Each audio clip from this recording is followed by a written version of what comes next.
It is Sunday, June the 20th. Everyone relax because this is Two Guys, One Cup, an AFL adjacent podcast. And my name is Will Anderson. And my name is Charlie Clausen. And if nobody knew that you'd been on a break, I think that high energy introduction would maybe clue them onto it. Tell me, how did it read? How did I come across? I think you're still by the pool in Bali. I think you're sitting on a sun lounge reading a book by the pool. I will say that as someone who has only ever visited Bali twice, both times for weddings, I will say I was there during school holidays, Australian school holidays. And from a footy point of view, if I were to decide that I was going to go full time with this podcast and like Blues Abroad style, that podcast starting, obviously while overseas, maybe because so much of the football, you can just walk down bar by bar on the beaches in Bali and every single place is showing the footy. Like, I think per capita, more bars are showing the football than any place that I've ever lived than when you're visiting in Bali. And I could just be the Bali correspondent of Two Guys, One Cup. I think that's something we should look at. I think we should. I mean, can we both do it? Like, we do this down the line anyway. Why don't we both go to Bali in the middle of the year? We do 2 shows from Bali in different villas if you want. That's fine. Well, I think all that's a I'm great saying idea. is I think we could do some live shows that people would come to, right? Oh, right. Because there's so many Australians there. And I'm sure it's actually a captive audience. They're watching a bit of footy anyway. They've had a few bin tags. Yeah, I reckon that's the time to trick them into coming and watching our podcast live. Do you think the kind of people who are taking a mid-year winter break to Bali, that is the Two Guys, One Cup audience? Not exclusively, but based on my little random survey of being there and people saying hello to me, yes. There's at least some crossover, yes. That's surprising because I've been in Melbourne the last week and I've been soaking up as much footy as I can. And I was like, because normally I'm doing this from the Northern Rivers and it's like, oh, well, I just go into my little office and I do my silly little show and it just goes off into the ether. But I've been to footy and people are like, oh, I love Two Guys, One Cup. Had one guy walk up to me and he was actually listening to an episode of Two Guys, One Cup when he saw me. And so I was like, have I been missing out on like all the fanfare, the recognition by being so far from the heart of footy? But maybe I don't have to come to Melbourne because I don't like the cold. I'd rather go to Bali, I'll be honest with you. Yeah, you're like one of those players that is happy playing in interstate club, right? Yeah. Like, no, I'm not happy. I want to be recognised. Oh, you want to. Yeah, that's right. You want to move back. You want to be. I'm Luke Jackson.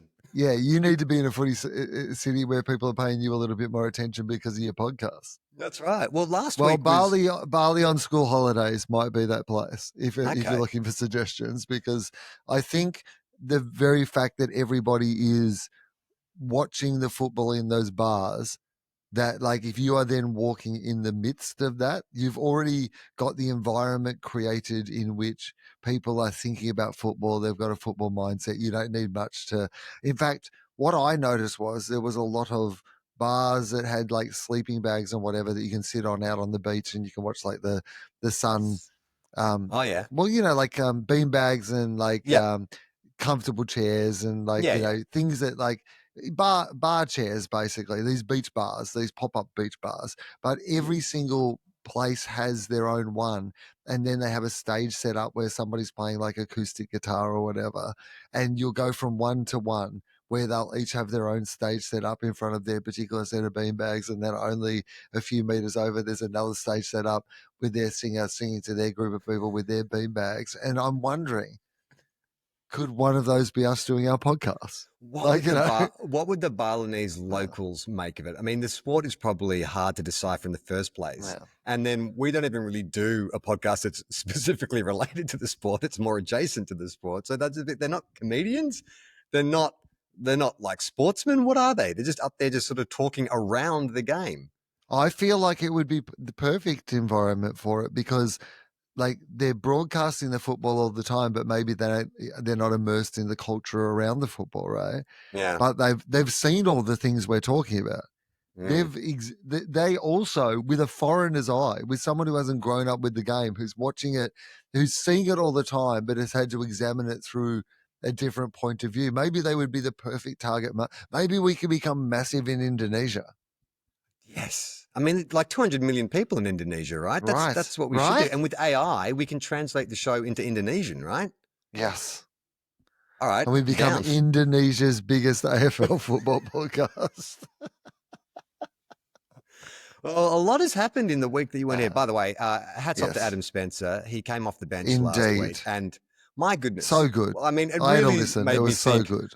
What would it be like if I worked with someone who every week sent me pages of notes and clips to play and all this kind of stuff? It was really exciting. I didn't have to do any work really. Like Adam pretty much wrote the show for me. For once, I was the Robbo. Yeah. I mean, it's great to be that person. Yeah, it's so good. But last week it started for me, Will, because I was invited. I went to watch the Saints and the Swans, and I was Yeah. invited before the game to go into the 3AW box and do a little Hang chat on. before the game with Matthew Richardson and Tony Shaw and Shane McGuinness and Laura Spurway. Laura Spurway, the Sunday. So this was on a That's Sunday. right. It's a little segment they Yes. do. I think it's called like Beyond the Boundary. So they, get kind of people with a profile in to talk about their team. But I've got to Had say, you like, met any of those people previously? none. And that's what I Okay. wanted to talk about because I have long had a belief that I really like Matthew Richardson. You might remember years ago, Yeah. I was railing against the bullying of Matthew Richardson by BT and the rest of the Channel 7 commentary team. And I'm so happy to report that he's just as good a bloke as I was hoping. Like, just the nicest, most down to earth guy. I was like, because I went in there with a story because a friend of mine, I got him a ticket to the 2009 grand final. And at the end of the game, he was devastated and he was like doubled over with his Saint scarf over his head. And he got a tap on the shoulder and he looked up and there was Matthew Richardson, like with a kind word and you'll get him next year and all that kind of stuff. And so I was like, I want to tell that story on air. So I did. And then say, and you lied to my friend Richo. We did not get them the next year. Yeah, we didn't get him the next year. We got close. And you hang on a sec. I've just kicked the power of my computer. Hang on. Oh, yeah. No worries.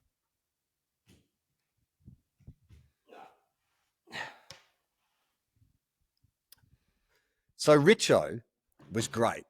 But the surprise package for me was Tony Shaw. Like so personable and so nice. And the interview took a real left turn because it was all about like, footy and fandom and stuff and a little bit about acting and TV and all that kind of stuff. And then out of nowhere, Tony Shaw's gone, so AI, Charlie, is that a threat to your industry? And you're like, remarkably, I'm perfectly qualified to answer this question. I have another podcast where we talk about it almost endlessly. Literally that week. That was the episode that went to air. It was the one with that when Spence came on and talked about AI on TOEFOP. But I was like, cause I said, yeah, of course. I said, but Shori, I don't know if you've been keeping up on current events. It's a threat to all of our industry. Like they've got hours and hours of your voice recorded. They could easily do an AI Tony Shaw. But he seemed kind of okay with that. He's like, well, do they have to pay me for my likeness? I said, well, yeah, I imagine you could reach a deal. It's like, all right, I'm okay with that. Yeah, but he doesn't realize the deal is going to be terrible. Yeah. And he's going to get screwed relentlessly in this deal.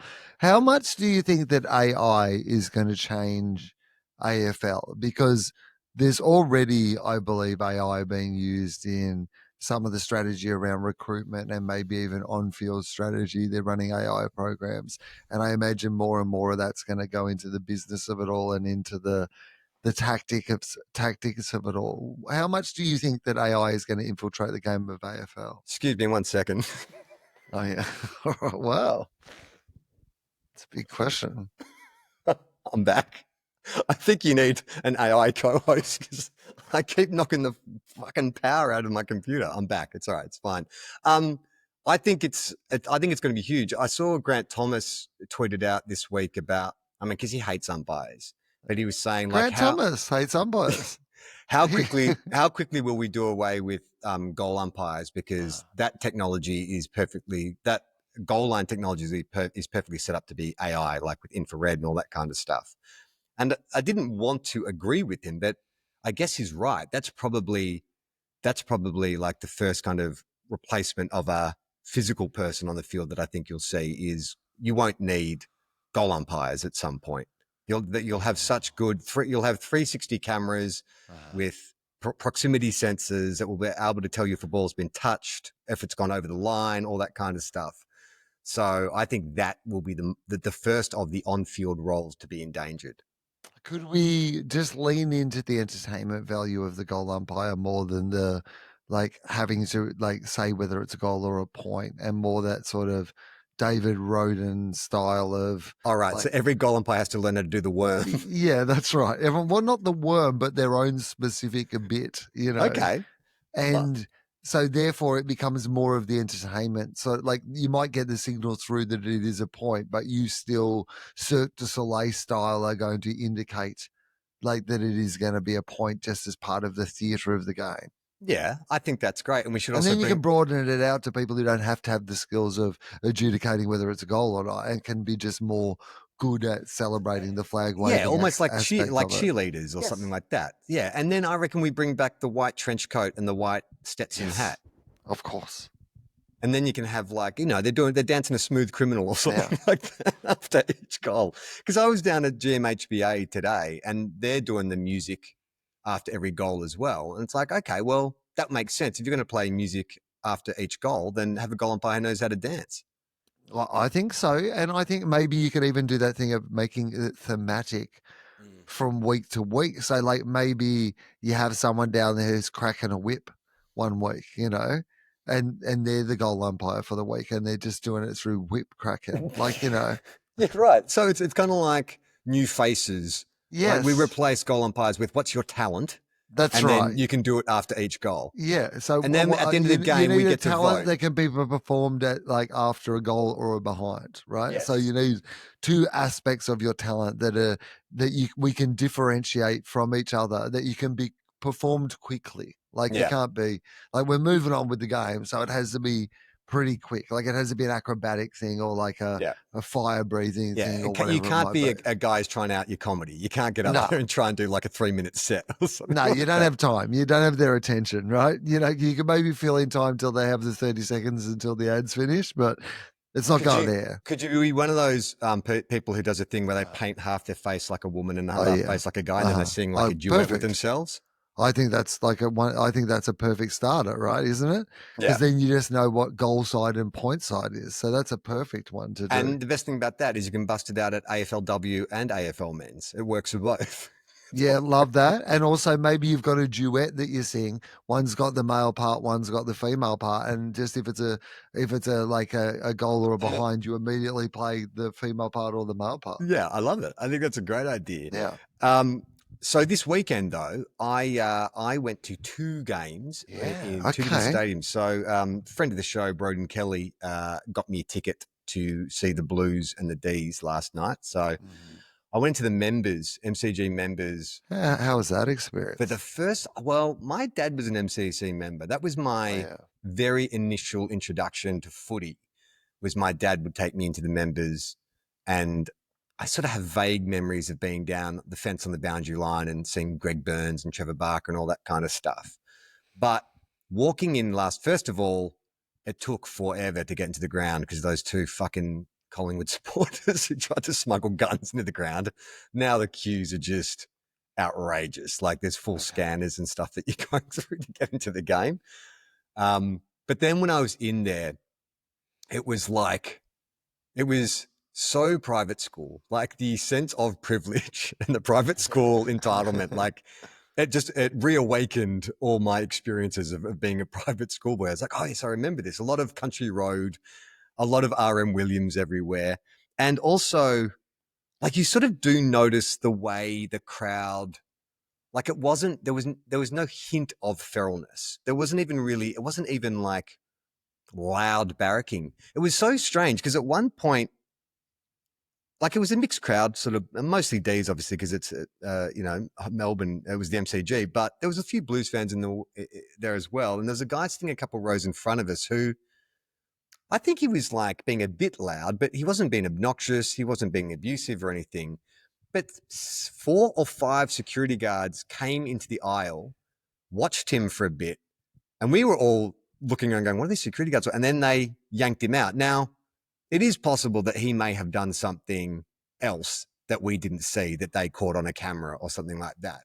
White But it collar also crime. felt like they pulled this guy out because someone like reported antisocial behavior. And honest to God, like that's the average Saints supporter. The stuff this guy was saying wasn't even like, it was kind of like self-deprecating, if anything, against his own, like he was a D supporter. He was just sort of like mocking his own team and how bad they were. But he got yanked out. So it doesn't really kind of fill you with any kind of like confidence or a sense of like enthusiasm that you can just be yourself at the football when you feel like even a slightly harsh word is going to get you yanked out by these yellow shirt Gestapo.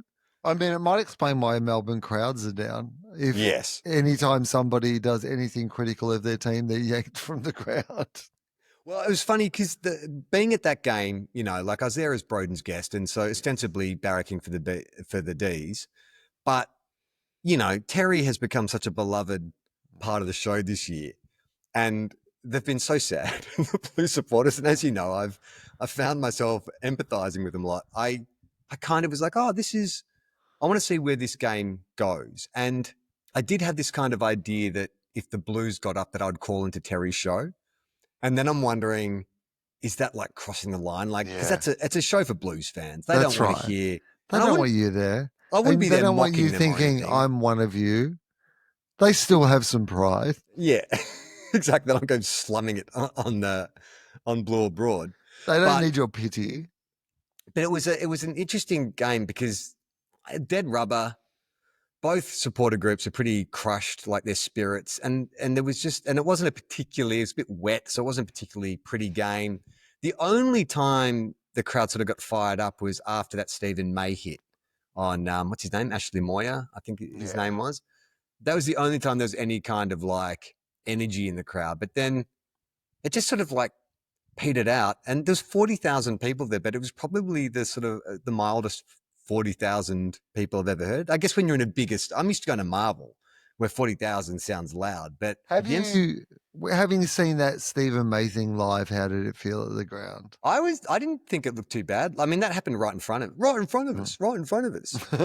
It didn't. I didn't think it looked that bad. But then when when he's walking off, I saw his face. I was like, oh, he must have clipped him. But Stephen May is gigantic. Like I think. In all likelihood, he could have like made contact with his shoulder, like the opponent's shoulder, but his shoulder is so big, he could hit his shoulder and his face at the same time. So I don't think it was a particularly malicious bump. It's just that Stephen May is a bulldozer.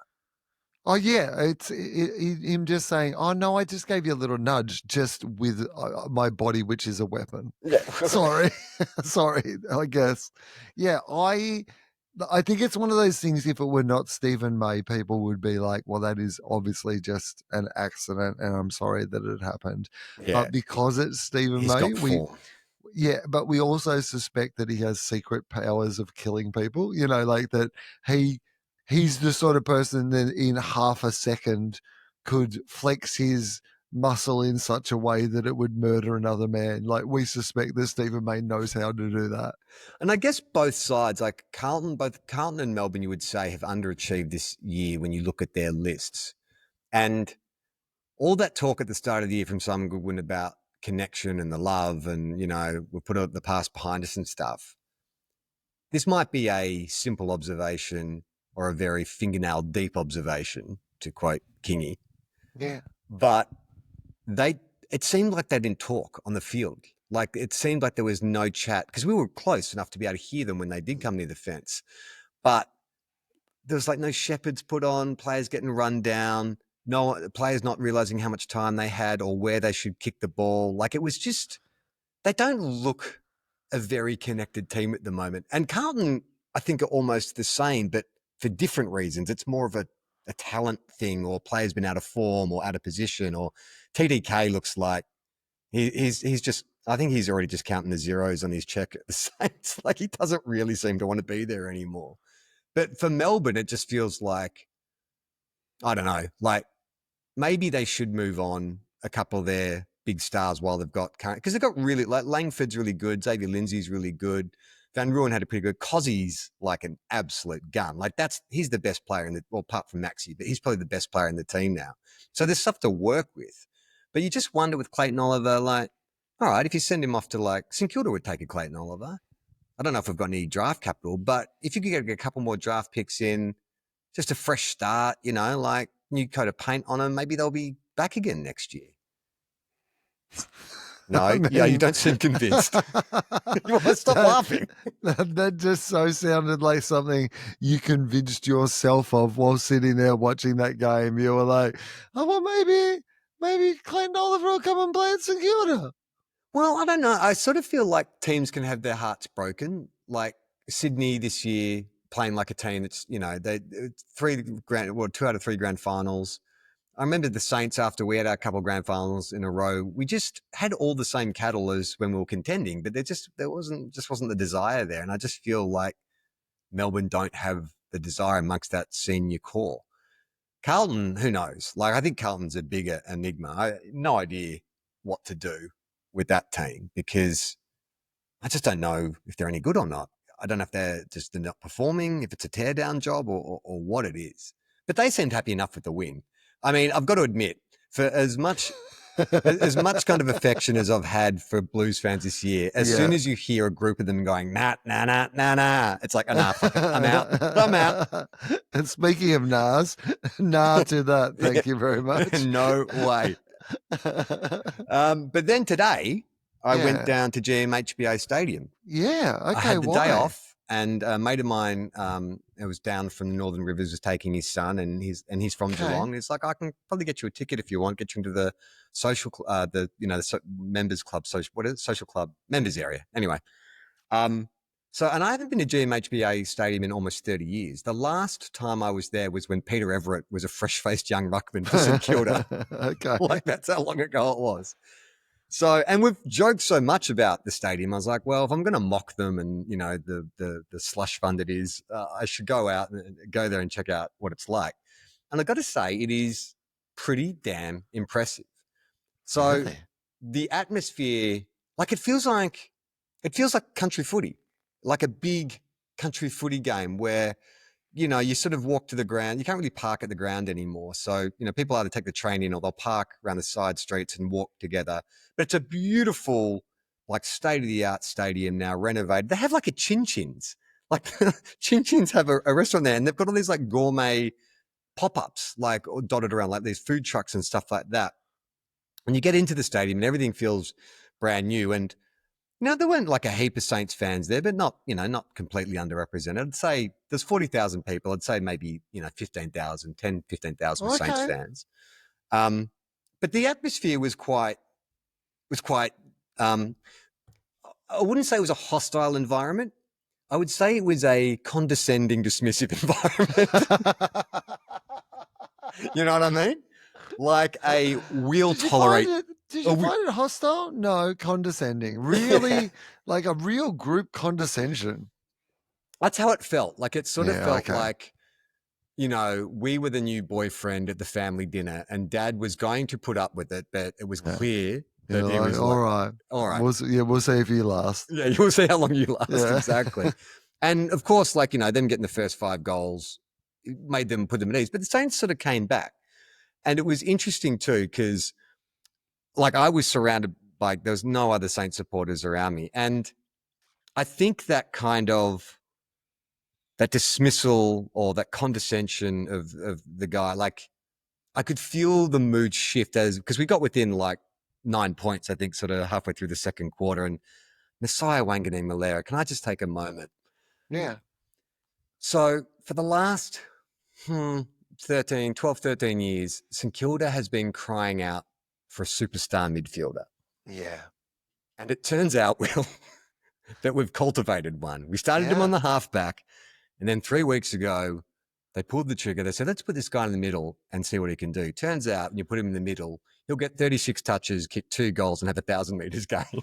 Yeah, he's really good. Like, I mean, I remember a couple of years ago when we started, like, I can't remember which St Kilda game it was that I was watching where I was like, this kid's good, huh? And you were like, yeah, he's actually, but he has just got better and better. And he's one of those people that all the attention that he's had on his shoulders this year, it is like you talked about TDK before and how he's really kind of shrunk a little with the attention or whatever it is that he's going through. Whereas Wangan Malira, whatever's happening, whatever he's doing, you'd be confident you're getting him or keeping him because he has just gone from strength to strength as a footballer. Well, here's the thing. I was nervous because he hasn't re-signed. But then I'm like, if I was his agent, I would be like, just, mate, if you're going to keep putting in games like this, we're just adding every game you're playing, you're yeah. literally like, adding $100,000. Don't sign until the second you have to. Yeah.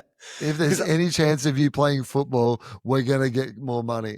I mean, I don't think he'll go just purely because how does that he would have to hate the club to go because there's just no way to get that trade done with Port Adelaide. They don't have anything that they could offer us that would satisfy the trade unless they gave us Zach Butters, but I doubt they're going to do that. But also, he is the man. Our game plan, it's just one sentence on the whiteboard. Give it to Naz. That is the St Kilda's game plan. And you know what? It's a pretty good fucking game plan because there's hardly anything he can't do. Like, it's just, I have not been, like the last 4 weeks, we haven't won a game, but we've sort of hung in there with some good teams. And it's kind of like, I know this sounds like loser talk, but I actually feel like genuinely excited because I see someone like Taru, I see someone like Naz, I see someone like Maxwell. I'm like, oh, okay, there's something here.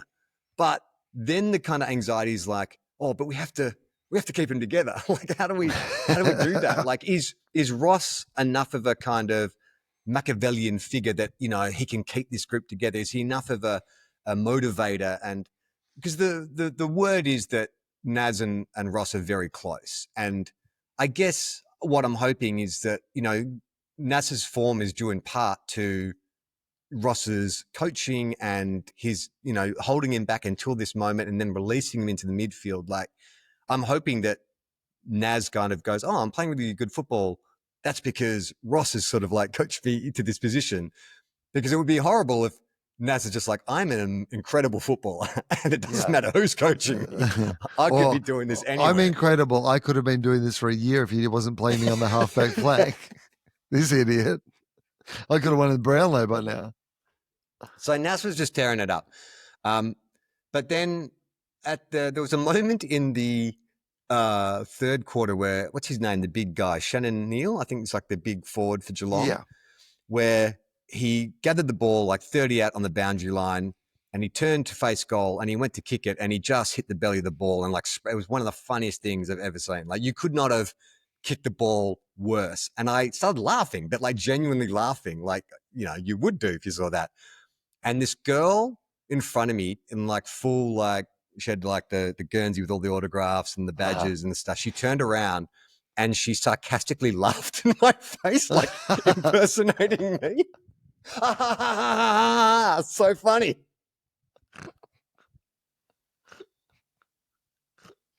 It was a bit confronting because up until that point, like everyone that I was with, my mate and his friends, they're all like Geelong supporters and it all been, you know, quite sort of like lighthearted and jovial. And I wasn't, you know, being obnoxious or anything like that. I just genuinely thought it was funny. But this woman, she did not think it was funny that I thought it was funny.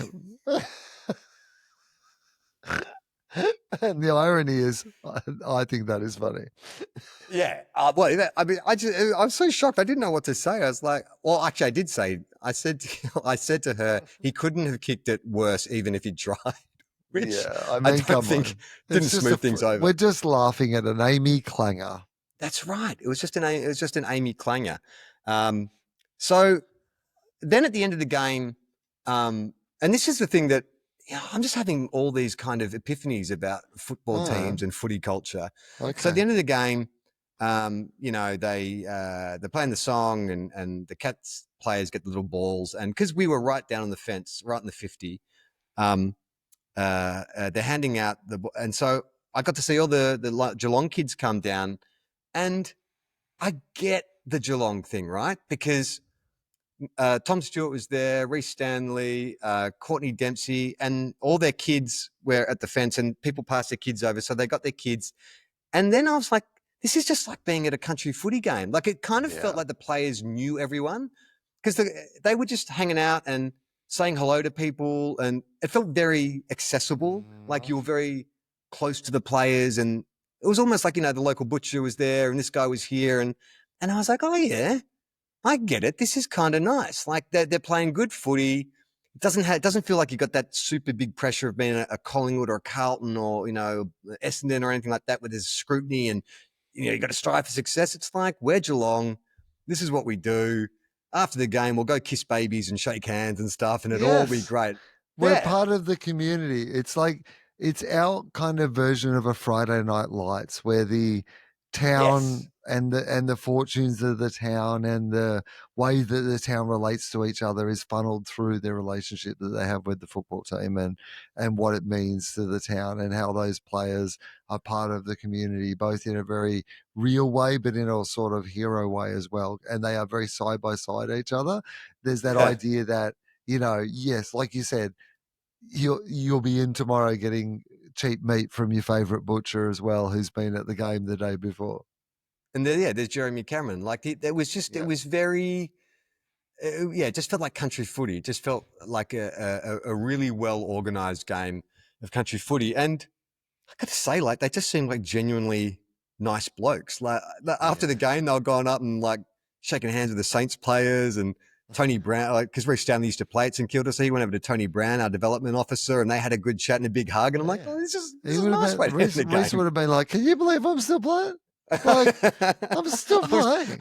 He came up the fence. Still playing. I was trying to get a photo so I could send it to you. And I'm like, no, that's too weird. I'm not going to take a photo of Reece Stanley just to send to you.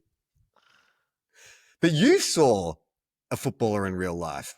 Oh, well, I mean, speaking of wanting to get a photo to send to you, I definitely wanted to get a photo to send to you when I saw Nat Fife in real life. The introverted extrovert, the extroverted introvert that is Nat Fife, walking the streets of Brisbane with a friend. And was he walking with a limp? Yeah. He had I was trying to kind of like examine as much of his gait as I could to kind of see. He was walking very slowly. It was hard to tell. They were lingering. They had shopping bags, and like were kind of walking in the way you would walk with a bit of shopping, rather than just hard to tell. Yeah, right. See, interesting that he'd be so far from WA. Like you couldn't get. That's like almost diagonally opposite on Australia. Like he's gone to the furthest point. Well, hang on. So who did Fremantle play? Dude, did you not see that game? They beat Collingwood at the MCG. So why FLAGMANTE? was Nat Fife? I'm telling you. So hang on. So why was Nat Fife in Brisbane? He's injured. He remember Yeah, ripped his I know, hammy. but I think he was at. I heard on the radio was at the Fremantle game. So why has he also made it to Brisbane? Maybe he's just on he could have. holidays. But you texted me like 4 days ago. He could have very easily flown down. Just been all over the place. Okay, all right. So, how are you feeling about the Doggies?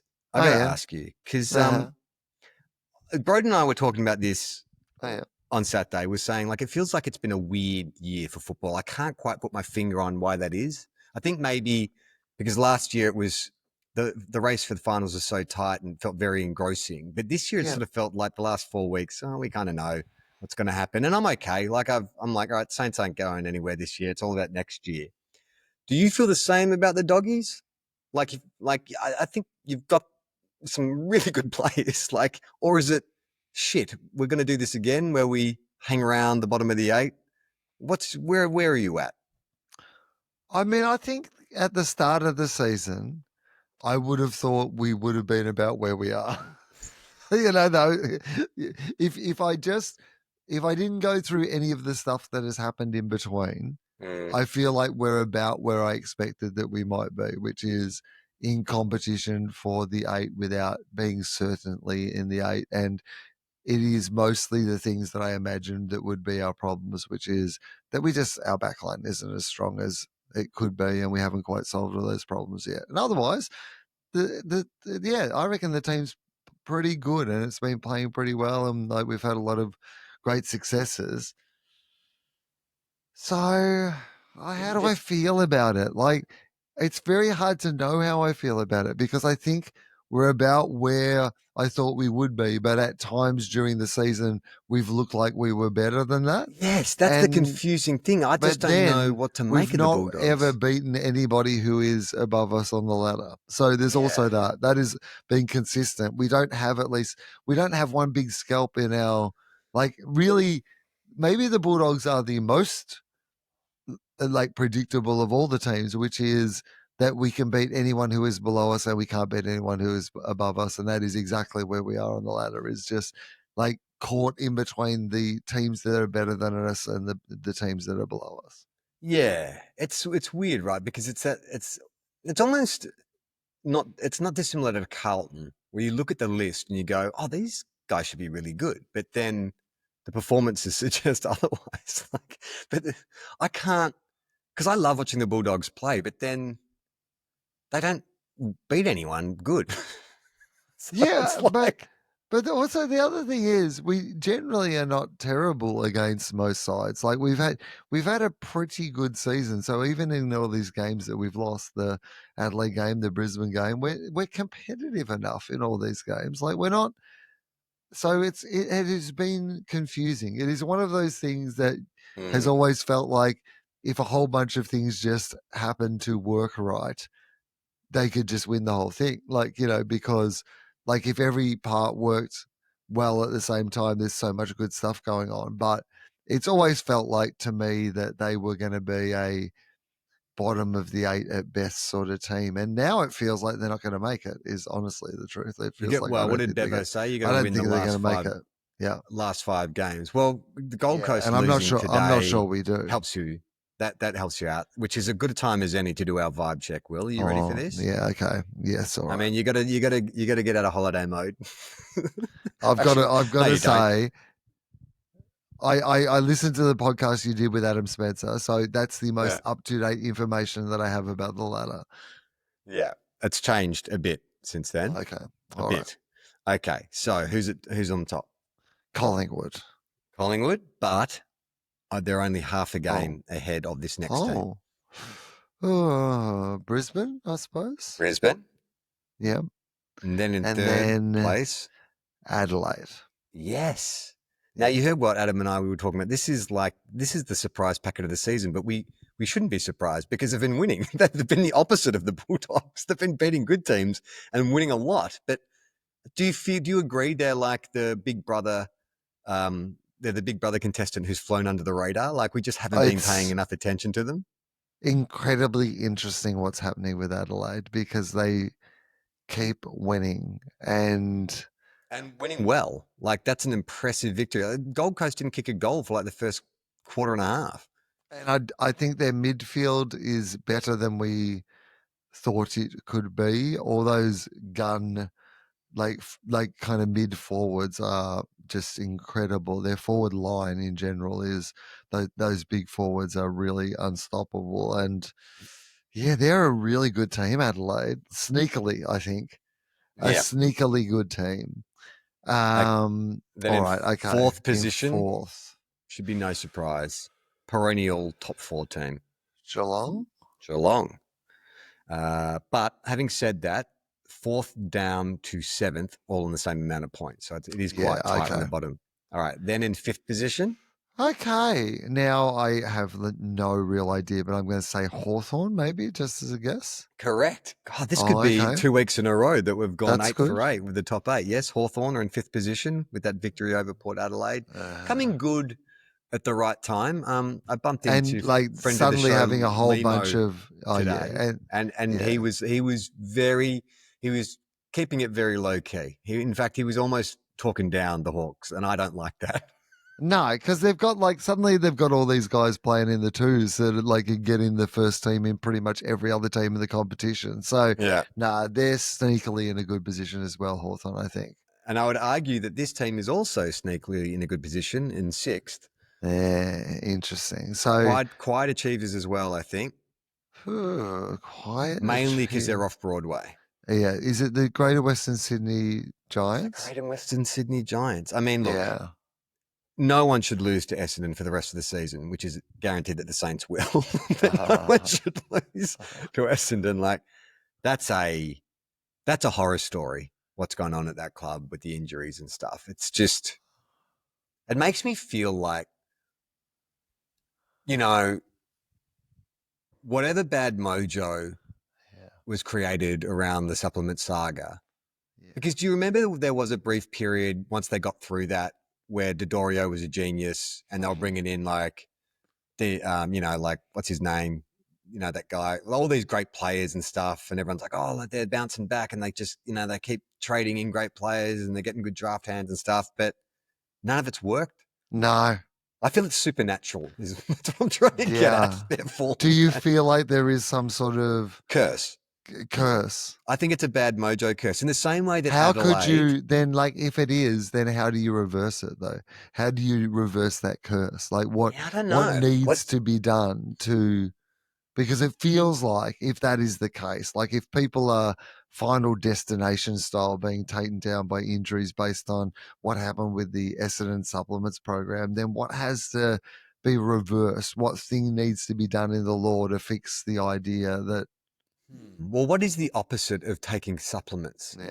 Giving supplements, giving each player has to donate Oh, donate some sort of like part bone of their marrow or blood or Oh, whatever. that's right. They should go to a Yes. blood bank and they Yeah. should all donate blood, and then that will Yes. reverse the curse.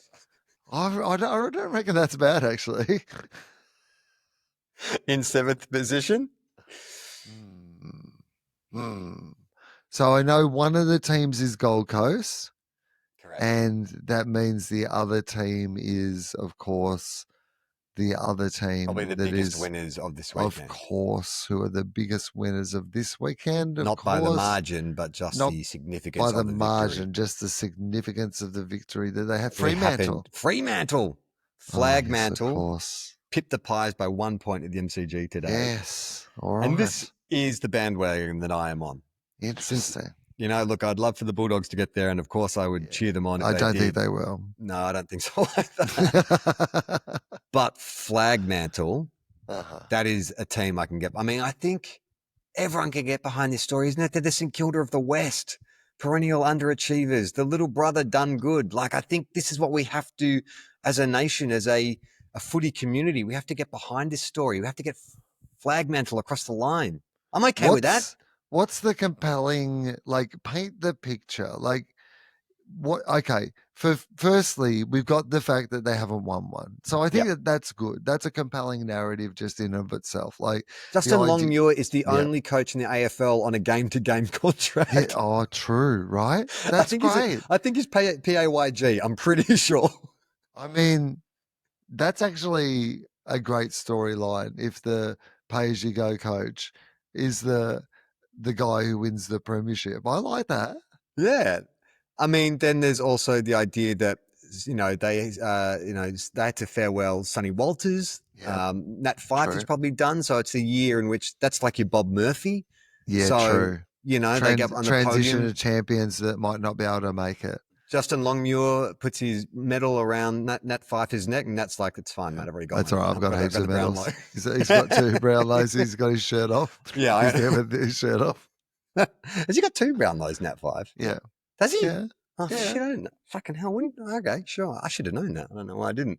What else is good about Freo? Okay, so I don't know if this is, this is Broden saying this, but Broden reckons that Luke Jackson is definitely coming back to Melbourne.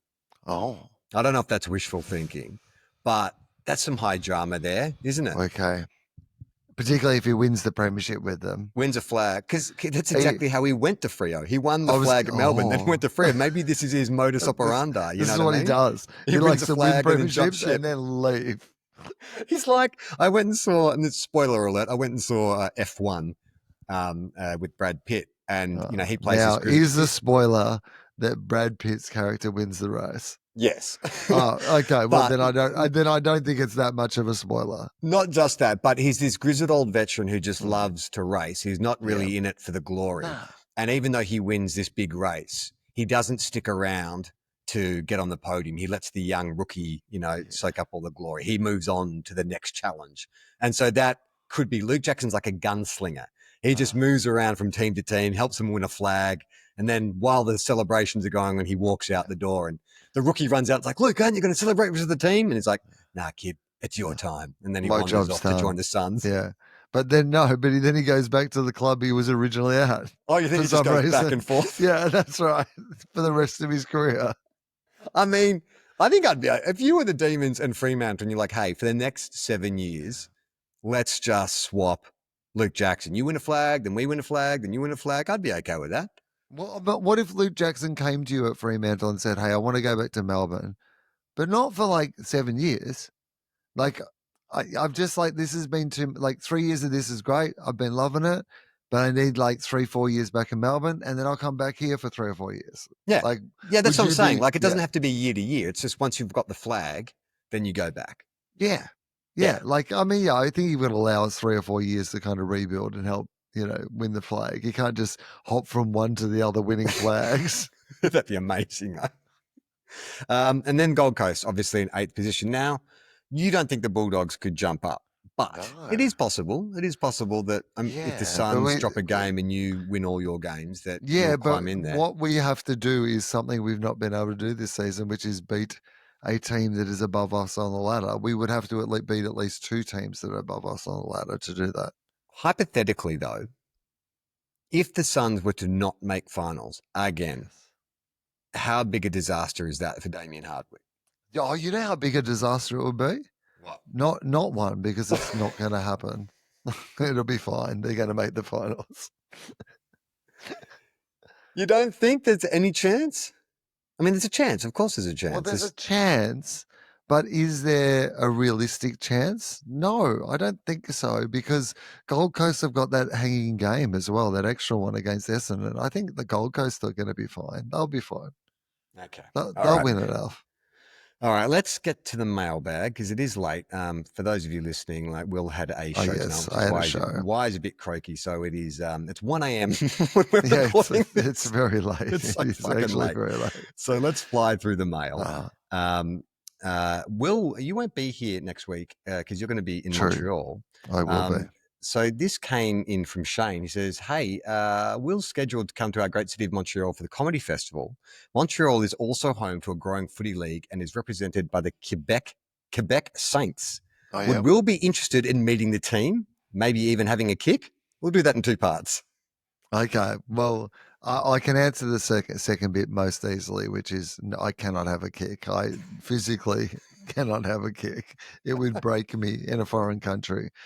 Would I be interested in meeting them? Yeah, I mean, if it was something that actually could be arranged, if you're paying customers. Money. No, I'm not even saying that. I'm like, because I'd love people to come to my show. Tickets. If they're, I was going to say, please come to my show. I would love to meet everybody. Bring the whole list. If you all came to my show, I would absolutely meet everyone who came to my show. Is this a good offer? Is what I'm doing now a good thing? Use the code WILL. Yeah, that's right. This is from Mia. Hello, footy adjacent host. I'm relatively new to the game and a new listener. I love this show. It's helped me get a renewed appreciation for footy. It was hilarious listening to last week's show with Adam, someone who'd actually watched the games. I know. My question is, what's the go with your theme song? Who wrote it and recorded it? It's really fun. I'm sure the long-term listeners know all about it, but I hadn't heard you talk about it yet. Thanks again.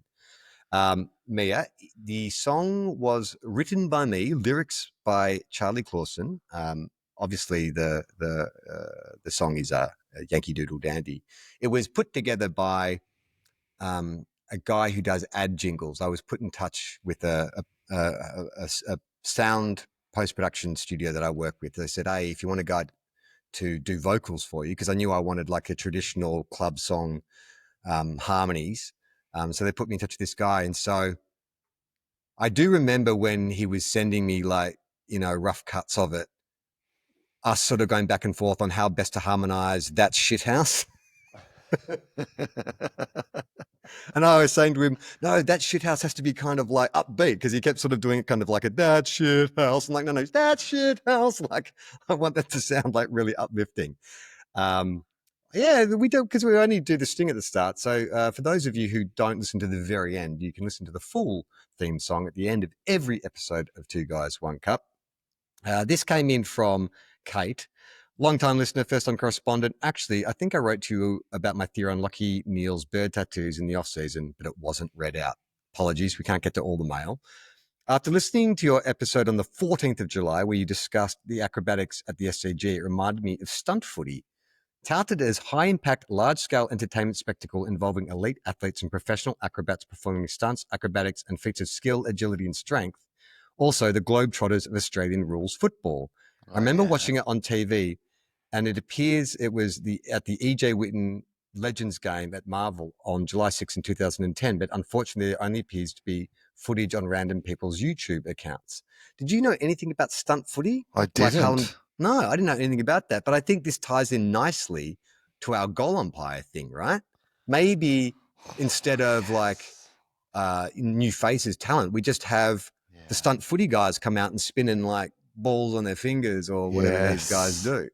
I mean, I love it. I'm not going to click this link because I'm lazy and it's late, but I imagine it's like just trick shots and shit, right? I mean, I assume so, and like bouncing off trampolines and kicking the ball out of the air, or like stuff like that. I imagine. I mean, this is definitely Two Guys, One Cup territory, and we'll just finish with this, John. We're going to save coach fights for next week. This is just from Julian, the last one for the night. Hey guys, I found myself on former Sandford player Jim McElhaney's Wikipedia page. He was father of Adelaide player Max McElhaney, and came across a paragraph that I thought you might enjoy. Okay. Known as a tall and strong marking forward with the nickname Big Jim and Piano for his perfect set of white teeth. That's a good nickname. McElhaney was part of 4 Norwood premierships. He was forced to miss the whole of the 1980 Sandford season due to a mystery groin complaint, which was eventually diagnosed as deep-seated pelvic bone damage. During that time, McElhaney took up croquet at the Norwood Club and won the 1980 South Australian All Grades Doubles Championships, a handicap trophy. Okay, well done. That just screams like, I mean, you grew up in the country because people who just want stuff to do and they love sport, they'll play anything, right? And they just want to like win whatever game. Even if it's a croquet. On. Yeah, totally. I'll be the best at croquet. And that is the best footy adjacent entertainment you're going to hear this week. If you want to support the show, best way to do that is patreon.com/everyonerelax. You get early and ad-free episodes of everything we do, full videos as well. Go to patreon.com, everyonerelax. There is a link in the episode description. And if you're in Montreal next week. Yeah, Montreal people, like footy people. The Montreals, the Quebec Saints, go along. Yeah, come and along. See Will Tilson. Will you throw in... Can you promise you'll throw in at least one little footy joke just for the... I mean, I mentioned football in the show, so I feel like there's a connection. Yeah. There you go. They didn't have to hard sell it. That's great. And so I'll be having a special guest next week. I haven't thought of someone to ask. I'll get to it. I'll find someone. There'll be someone. I'll get Ross Lyon on next week. That's what I'm aiming for. But yes, the show will be back again next week with someone coming in for Will, taking off the subvest, running onto the field and saying whatever their catchphrase is after we say, play on, not 15. A ball. Thank you. No worries. Well done.